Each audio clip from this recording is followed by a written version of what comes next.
chômage des jeunes, le nombre des demandeurs d'emploi a baissé de 6,8%, dit M. Bolac.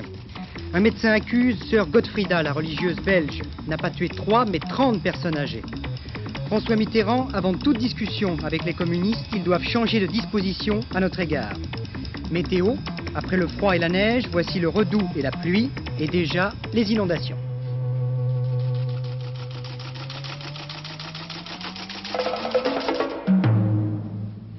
Mesdames, Messieurs, bonsoir. L'actualité d'aujourd'hui nous reporte d'abord 9 mois en arrière. Ce jour-là, le 4 avril dernier, la France découvrait l'étonnante confession d'une jeune femme de 21 ans, Sylvie Joffin. Voici les clés de mon appartement, allez-y, j'y ai laissé mourir mes enfants. François-Xavier avait 4 ans, Sébastien 2. Devant une pareille révélation, on a d'abord un haut-le-cœur. Et puis on essaie de comprendre ce qui a bien pu se passer dans la tête de cette mère. C'est ce qu'ont essayé de faire depuis hier les jurés de Rouen qui jugent la jeune femme. Et à l'instant, l'avocat général vient de requérir 15 ans de prison. C'est dans cet immeuble que tout s'est passé. 2 enfants, François-Xavier, 4 ans, le plus grand, et Sébastien, 2 ans. Le 19 mars 1977, leur mère, Sylvie Joffin, a fermé la porte de la chambre et s'en est allée. Les enfants sont morts de faim, de soif et peut-être aussi de froid. On a découvert les petits cadavres 15 jours plus tard. C'est leur propre grand-mère qui, finalement, a ouvert la porte de ce qu'on pourrait appeler la chambre de la mort lente. Ce jour-là, Sylvie Joffin est apparue comme un monstre, c'est-à-dire une mère qui sacrifie ses 2 enfants, apparemment de sang-froid. Oui, Paul Lefebvre, trop souvent dans ce genre de cas, la société a bon dos, et il faut dire que le contexte qui entourait tout ce procès, toutes ces circonstances, eh bien, avait une très grosse importance. Oui, c'est un procès douloureux, difficile, que conduit remarquablement d'ailleurs à Rouen le président Svan. Les jurés vont avoir tout à l'heure à répondre aux 2 questions, aux 2 pourquoi qui se posent depuis la découverte des enfants morts. Pourquoi Sylvie Joffin, qui jusque-là s'était battue pour garder et surtout pour nourrir les enfants, pourquoi les a-t-elle abandonnés ainsi? Eh bien, le dossier, l'enquête répond ceci. Sylvie Joffin, immature, vulnérable, timide, issue d'une famille très pauvre de 9 enfants dont les parents ont très vite divorcé, était à la recherche d'un pivot, d'un point solide, d'une affection, d'un mari comme les autres en ont. Elle a 16 ans lorsqu'elle tombe, et c'est le mot, elle tombe sur un garçon, Fabrice Letellier, qui en fait tout de suite sa maîtresse. Premier enfant, 17 ans, deuxième enfant, 19 ans. La vie n'est pas très rose, il ne lui donne que 900 francs par mois pour tout payer. Le reste de l'argent, c'est lui qui le dépense pour ses menus plaisirs. Mais elle supporte parce qu'il est là. Parce qu'elle est sûre qu'un jour, elle le croit, il va l'épouser. Mais à Noël 76, c'est-à-dire moins de 4 mois avant les faits, Fabrice Letellier la chasse, la renvoie, l'abandonne et abandonne aussi les 2 enfants sans se préoccuper de savoir qui va les nourrir maintenant. Alors tout s'écroule pour Sylvie Joffin, qui est incapable de remonter la pente. D'autant que sa famille, que sa belle famille l'abandonne aussi, que la police perd ou oublie sa demande de pension alimentaire, que l'assistante sociale de Dieppe ne voit rien, que la sécurité sociale supprime les prestations et que tous les services sociaux d'aide à l'enfance sont bizarrement occupés ailleurs. C'est le deuxième pourquoi, le fonctionnement de ces services sociaux. Les psychiatres et les psychologues sont d'accord là-dessus. Sylvie Joffin a craqué. L'instinct maternel n'est pas toujours très solide chez les très jeunes mères. Elle avait 21 ans, je vous le rappelle. Que s'est-il passé dans sa tête? Elle est partie pour se dégager de ce monde de fatalité, peut-être avec l'espoir inconscient que quelque chose enfin allait se produire, la sauver et sauver ses enfants. Elle était incapable de s'assumer elle-même. Rien ne s'est produit. Ce n'est pas très facile d'être juré à Rouen aujourd'hui. Oui, ça c'est pour les circonstances atténuantes. Elle a tout de même laissé mourir de faim 2 enfants, donc verdict tard dans la soirée, je pense. Croyez pas que nous cédions au sensationnel, mais le 2e titre du journal de ce soir est tout aussi incroyable. J'avais d'ailleurs commencé à vous raconter l'histoire la semaine dernière. C'est celle d'une religieuse belge, infirmière dans un hôpital près de Gand, qui avait 3 morts sur la conscience, 3 malades dont elle voulait, dit-elle, abréger les souffrances. Et je vous laissais entendre qu'il y avait peut-être d'autres cadavres. Mais nous n'aurions jamais pu croire que c'est d'une 30aine de meurtres que nous allions reparler aujourd'hui. C'est pourtant la révélation que vient de faire l'un des médecins de cet hospice de vieillards, le docteur de Corte, choqué par l'attitude du conseil d'administration qui voulait, dit-il, étouffer l'affaire.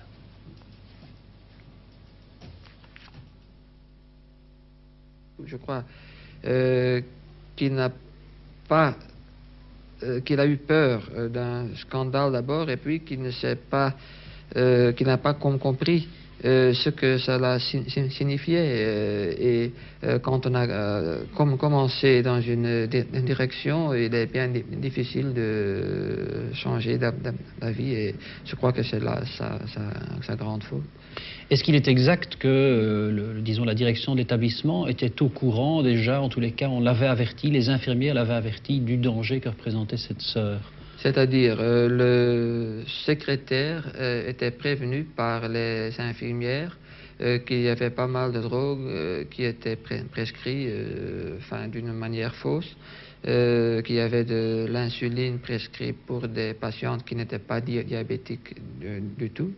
Et les infirmières avaient visité le président pour lui raconter le tout le 8 août et le 12 août.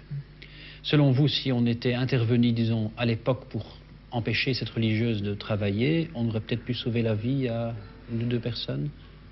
C'est bien possible si on a pris sa responsabilité tout de suite, qu'au moins une personne aurait été tuée, au moins.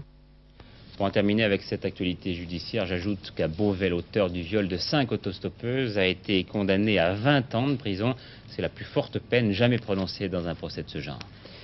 La campagne électorale, ce n'est pas seulement cette succession de petites phrases dont nos journaux sont malheureusement trop remplis.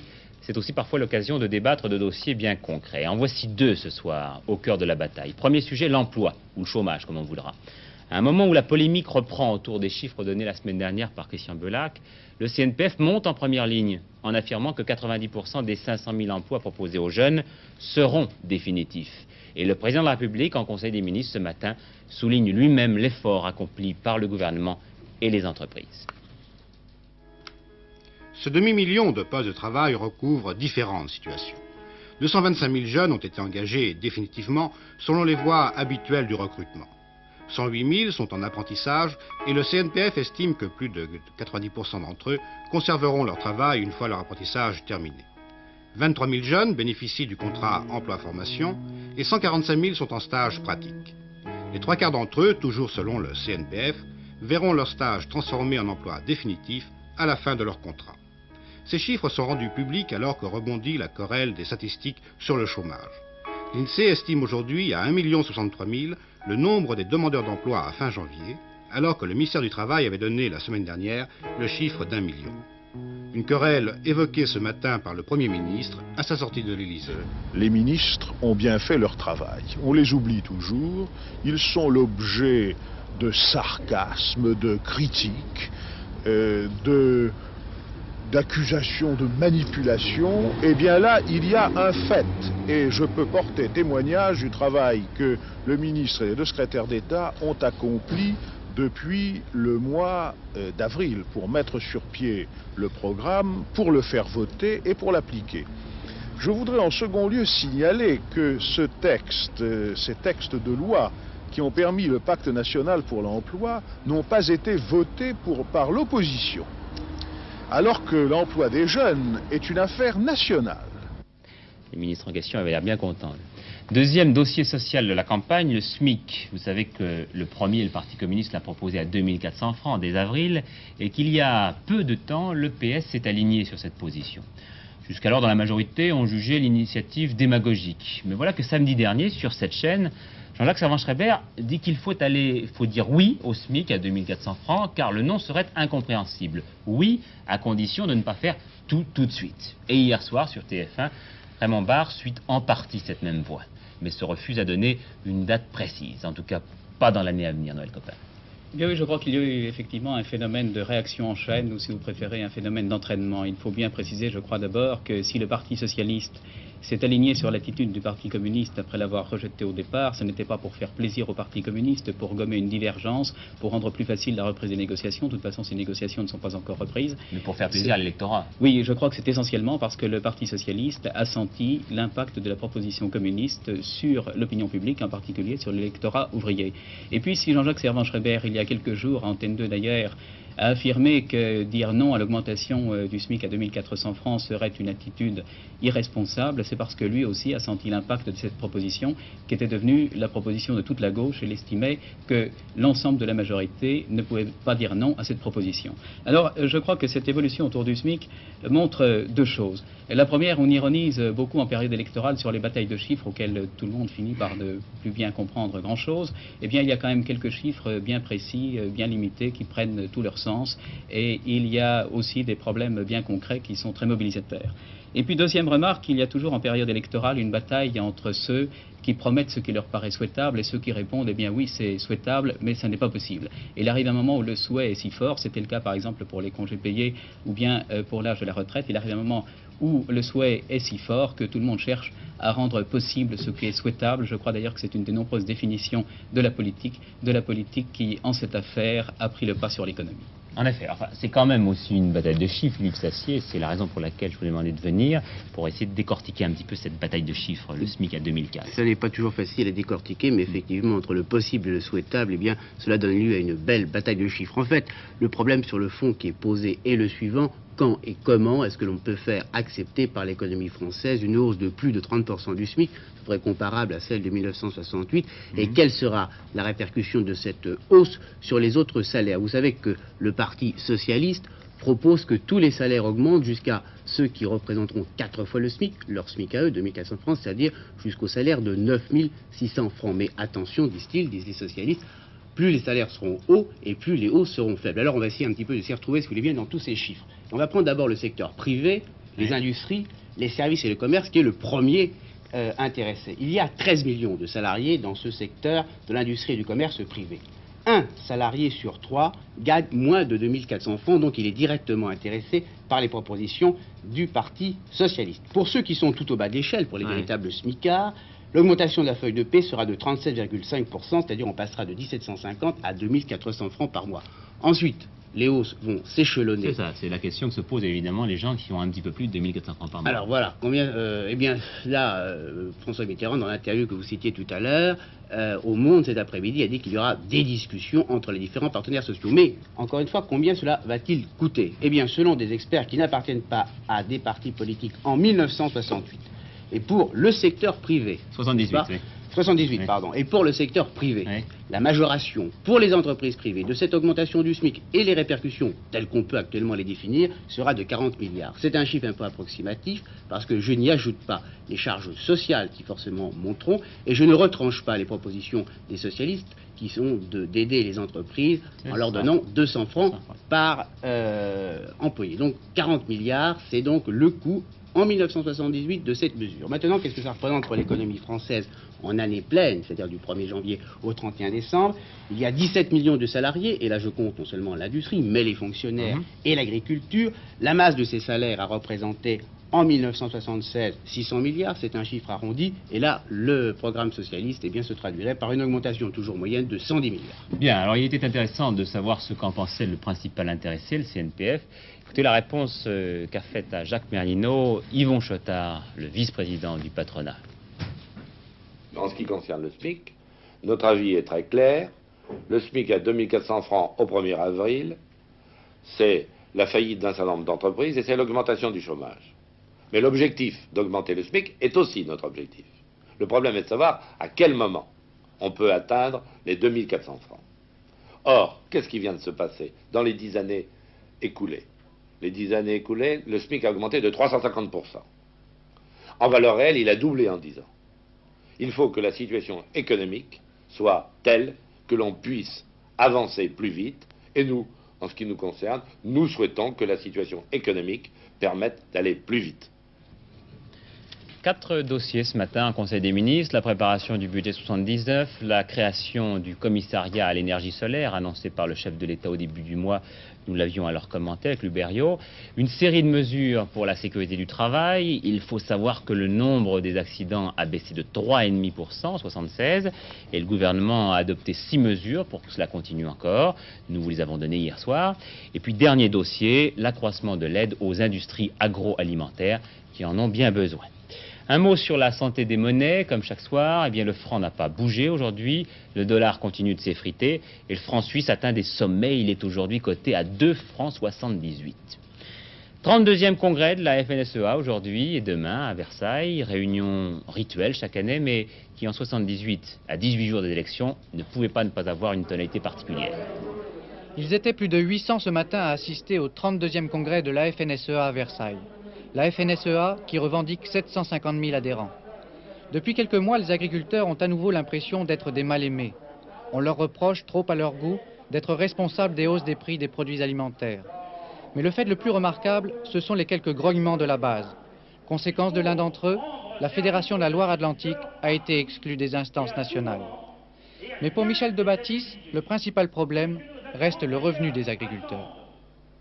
Les agriculteurs, pendant 4 années consécutives, ont vu leur revenus pratiquement diminuer. Seul en 1977, il y a eu une légère augmentation. Et notre préoccupation principale au cours de ce congrès est de mettre en place les moyens d'obtenir pour 1978 une amélioration du revenu des agriculteurs. Certains sont tentés de vous reprocher, justement au moment où commence ce congrès, de vous reprocher votre engagement politique à vous, Michel Debatisse. Je ne suis ni candidat aux élections législatives, je ne suis membre d'aucun parti politique, je suis simplement le président de la Fédération des exploitants qui a un mandat. Ce mandat expire aujourd'hui et ce sont les agriculteurs qui vont être juges et qui vont décider s'ils me font à nouveau confiance. Ce 32e congrès de la FNSEA devrait faire date dans les annales de l'organisation, et ceci à plusieurs titres. Tout d'abord, il se situe à 18 jours des élections législatives. Certains y voient là déjà une option politique. Ensuite, pour la première fois depuis 32 ans, la FNSEA a invité un leader d'une centrale syndicale ouvrière à s'exprimer. Ce sera demain matin, André Bergeron, pour FO. Enfin et surtout, je dirais, les congressistes vont se pencher pendant 2 jours sur un thème de réflexion intitulé « La démocratie économique ». Il sera certainement question du danger de l'engagement politique pour un syndicat et on aboutira surtout sur un certain choix de société. Dans ces conditions, on ne peut douter de l'importance politique de ce congrès, où malgré tout, les hommes en place, Michel Debatisse en tête, devraient être reconduits dans leurs fonctions. Réponse, ce soir, après les élections internes à la Fédération. Marcel Julien, chevalier de la Légion d'honneur, notre ancien PDG, en a reçu les insignes des mains du chef de l'État il y a quelques minutes. Le chef de l'État qui, dans l'après-midi, vous l'entendez, s'était rendu à Nainville-les-Roches, dans la région parisienne, devant l'école nationale des sapeurs-pompiers. L'occasion de rendre hommage à ces 220 000 sapeurs, les 9/10 sont des volontaires, qui interviennent, on l'a calculé, en moyenne toutes les 25 secondes sur un feu ou un accident de la route. En tout, ce sont plus de 600 000 personnes qui ont été secourues l'année dernière. L'occasion aussi pour le président de la République d'élargir son discours à la sécurité des Français. Les Français aspirent aujourd'hui plus que jamais à la sécurité. La sécurité dans leur vie de tous les jours, leur sécurité personnelle, la sécurité de leurs biens, la sécurité dans leur habitat, la sécurité dans leur travail.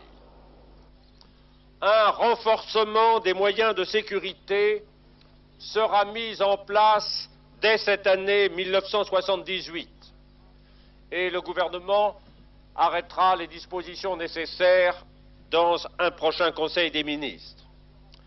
Notamment, ce renforcement sera prévu dans les grandes zones d'urbanisation où l'insécurité est la plus vivement ressentie par la population, comme également dans certaines banlieues des grandes villes. Il faut en effet désormais assurer dans tous les quartiers d'habitation une présence suffisante des personnels chargés de la sécurité publique, qu'il s'agisse de la police ou de la gendarmerie. La sécurité, c'est aussi la lutte contre les accidents.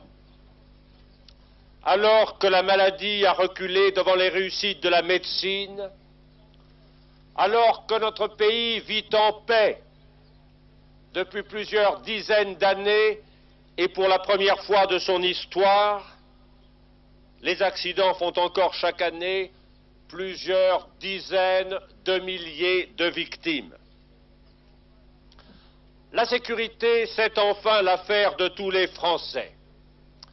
chacun peut y contribuer grâce à une meilleure information sur les risques, grâce à une meilleure conscience de ses responsabilités, moins d'insouciance ou d'imprudence pourrait en effet sauver des milliers de vies.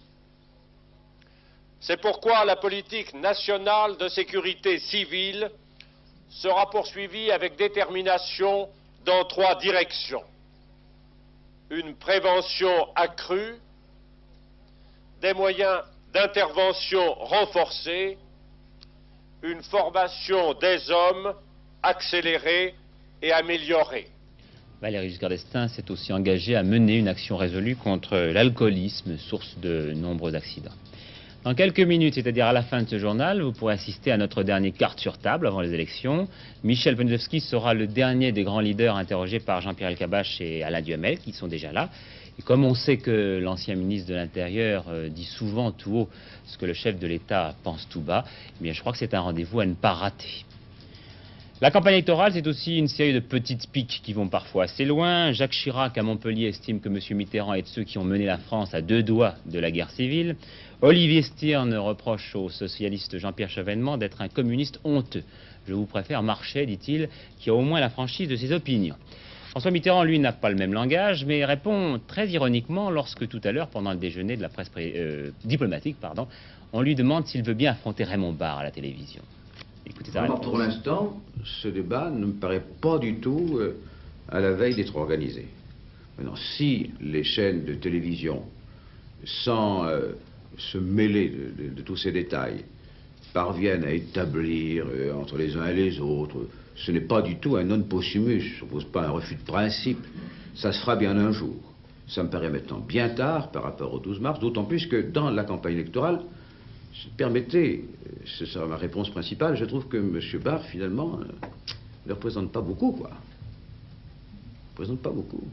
Il ne représente ni l'UDF, ni le RPR. Est-ce qu'il représente les centristes dans ce cas-là, etc. Il ne représente pas non plus, en dépit de ses dernières déclarations, le socialisme. Et s'il s'agit de quelqu'un capable de représenter le tout, sauf le dernier point, je veux dire le socialisme, M. Giscard d'Estaing suffit à la peine. Donc M. Barre, c'est un peu quelqu'un, comment dirais-je, c'est quelqu'un qui se trouve en double, en bis. Alors, je ne vois pas très bien la nécessité pour le premier responsable du Parti socialiste de parler avec personne. J'ajoute que François Mitterrand avait dit « Ce passage-là ne passera pas à la télévision ». Il est passé. Beaucoup plus sérieusement, le premier secrétaire du Parti socialiste a répondu à Georges Marchais, qui avait fait hier soir à Reims un petit pas dans sa direction, en lui proposant de reprendre sans délai et sans préalable la discussion. Réponse de François Mitterrand, un tel entretien devrait être précédé par des dispositions nouvelles du PC à notre égard. Pour l'heure donc, le PS maintient son refus de négocier l'actualisation avant le 19 mars, mais il y a peut-être quelques petits signes de dégel entre les 2 partenaires de la gauche. François Mitterrand, dans une interview au Monde, avait par ailleurs répété que la gauche ferait la même politique, que le PC se désiste ou non. La politique plus aérée, c'est cette petite brochure du CDS que j'ai reçue. C'est le programme des centristes en bande dessinée. Tout le monde fait des efforts pour être plus clair. C'est aussi le cas d'un nouveau confrère qui s'appelle Tout Simplement et qui veut tous les trimestres traduire en termes clairs et simples les textes importants de la vie politique et pratique des Français. Dernière technique pour mieux appréhender la politique, ce que nous faisons depuis le début de la semaine avec Louis Doucet à Chinon. Aujourd'hui, dernier volet de notre enquête, qui n'est pas vraiment une enquête mais plutôt une somme d'impressions. Comment les Français, à Chinon en tout cas, jugent leurs hommes politiques. Au début de ce reportage, quelqu'un nous disait « Tout le monde veut le bonheur des gens. Il n'y a que les conceptions philosophiques qui changent. » Or, dans l'esprit de bien des gens, précisément, la politique, c'est quoi? Eh bien, souvent, comme ils ne la voient qu'à travers l'homme qu'ils regardent à la télé, l'homme qu'ils écoutent, celui dont ils lisent les déclarations dans les journaux, sur les affiches, la politique, c'est d'abord celui qui l'a fait le politicien. Mais se peut-il qu'elle ne soit que cela, à commencer par les jeunes, à l'heure du choix? Mais enfin, on l'aperçoit sans doute pas au même niveau que, disons, que ce qu'on entend habituellement par politique. La politique, on la voit d'abord à Paris, on voit comment les gens de divers partis se battent pour arriver à quelque chose. Et nous, on le ressent Normalement, on le ressent comme ça, mais je crois qu'on ne devrait pas le ressentir de cette façon-là. Ça ne vous laisse pas indifférent de toute façon. Non, ça ne me laisse pas indifférent, mais enfin, moi personnellement, je trouve ça un peu dommage que les gens s'entretuent, enfin, s'entretuent pas, non, enfin, qui se cassent un peu du sucre comme ça pour pas grand-chose, pour un changement qui ne sera pas radical. Bon, les hommes politiques ont tous des travers qui finalement qui sont à la base de toute discussion maintenant. À propos de toute polémique, on met d'abord en avant les défauts des hommes politiques ou des petites querelles banales plutôt que de poser vraiment des problèmes plus importants. Comment photographie-t-on un homme politique? Quelle image en garde-t-on? Au-delà de l'espèce de liturgie sociale qui inscrit la vie locale dans un code auquel chacun souscrit en gros, tout le monde n'est pas forcément beau, tout le monde n'est pas forcément gentil. Mais que l'on soit d'un bord ou de l'autre, c'est-à-dire d'accord ou pas avec un tel et vice-versa, au-delà de la critique, que reste-t-il de l'homme politique? Là où ils sont, ils font ce qu'ils peuvent. Ils font ce qu'ils peuvent. Souvent, quand j'entends critiquer tel ou tel homme politique ou tel notable dans une ville, tel ou tel maire, tel ou tel conseiller municipal, tel ou tel conseiller général, j'ai envie de dire aux gens, mais bon Dieu, mettez-vous à leur place. Est-ce que vous croyez que vous auriez fait mieux? Est-ce que vous croyez que, par la vertu de quelques dons mystérieux, n'est-ce pas, vous auriez été plus adroit, plus habile, plus efficace? Souvent de fois, ici, ce qui se passe dans nos milieux, on regarde beaucoup l'homme. Beaucoup l'homme. La qualité de l'homme, quelles que soient ses options politiques. Oui, et ça se traduit par quoi, alors? Eh bien, l'exemple que l'homme a donné, oui. Le service rendu, si on veut dire. Un homme politique, ça serait donc un homme qui vous rendrait des services, une sorte d'assistante sociale. Oui et non, si vous voulez. L'homme politique, quel que soit son parti, il est dans une circonscription, il est élu. Oui. Bon, son rôle, opposition, majorité ou dévastement, il doit être au service, si vous voulez, de tout le monde. Oui. C'est son rôle. Oui. Et si cet homme-là sait se faire apprécier, ben, il est très bien vu. Les gens sont honnêtes. Quelles convictions ont-ils? Je pense qu'ici, vous savez, comme dans beaucoup de pays en France, on vit une période de bouleversement qui préoccupe et qui pose beaucoup d'interrogations. La télévision informe, comme vous dites, à la limite, je me demande si elle ne pose pas beaucoup de questions laissées sans réponse. Ou alors, disons que les réponses un peu brutales qu'on donne ne satisfont pas. Moi, je reste persuadé que les temps difficiles que nous vivons dans ces communes rurales, vous voyez ici 200-300 habitants, 400 habitants, ces temps difficiles que nous vivons laissent les gens vraiment préoccupés et incertains quant à leur avenir et à l'avenir d'une France rurale qui reste essentielle pour l'équilibre du pays tout entier. Voilà. Je voudrais tout de même ajouter un mot, enfin une phrase, elle est de Rabelais. Rabelais qui passa toute son enfance dans cette maison qu'on appelle la Devinière. Où est foi? Où est raison? Où est humanité? Où est crainte de Dieu? Défendre ma maison et nos amis, secourir contre les assauts des malfaisants. Fin de citation. Un certain regard sur la politique. Les relations entre Le Caire et Nicosie sont ce soir totalement rompues. L'Égypte ne reconnaît plus M. Kyprianou comme président de la République chypriote, a déclaré le président Sadat, à l'occasion des obsèques des 15 membres du commando tués sur l'aéroport de Larnaca. Un président Sadat très ému, au milieu d'une foule énorme, vous le voyez, des dizaines de milliers d'Égyptiens étaient là, dans une excitation assez folle. Une bousculade alors que retentissaient les accents de la marche funèbre de Chopin. Après Marek Alter et de nombreuses personnalités de gauche, c'est cette fois l'écrivain Jean-François Revel qui propose le boycott de la Coupe du Monde de football en Argentine cet été, mais il demande également le boycott des Jeux Olympiques de Moscou dans 2 ans. Le point sur le temps à présent, après le froid très vif du week-end, le redoux et les inondations risquent. Pour l'instant, l'Île-de-France et la Seine-et-Marne sont surtout touchées, et à Paris, la Seine devrait à nouveau déborder sur les voies sur berge. La cote d'alerte est dépassée de plus d'1 mètre en Seine-et-Marne. Dans la seule journée d'aujourd'hui, l'Yonne est montée de 20 cm et plusieurs routes sont coupées. Dans la Manche, la situation n'est pas meilleure. 300 commerçants du centre de Granville inondés, déjà plus de 10 millions de francs de dégâts. La Loire n'épargne pas non plus le Nivernais, où de nombreuses prairies sont submergées. Et tout ne fait que commencer si on en croit les services de la météorologie, qui prévoient d'autres inondations importantes, surtout dans le nord-est et le sud-ouest, où avec le Redoux, la fonte des neiges a commencé. Et oui, les crues risquent de s'aggraver en fin de semaine avec les pluies que prévoit la météo, comme dit Jean-Yves Dufour. Demain, les températures seront encore en hausse avec des pluies passagères sur tout l'ouest de la France. J'en profite pour vous dire dès maintenant que si vous habitez la région parisienne et que vous voulez profiter des vacances scolaires de vos enfants qui commencent samedi, évitez, je vous en prie, de prendre la route samedi entre 4 h du matin et 16 h. Voilà, vous avez un dernier rendez-vous avec l'actualité à 22 h 30 en compagnie de Gérard Rolls. J'aurai le plaisir de vous retrouver quant à moi demain. Bonne soirée à tous. Carte sur table suit dans quelques minutes.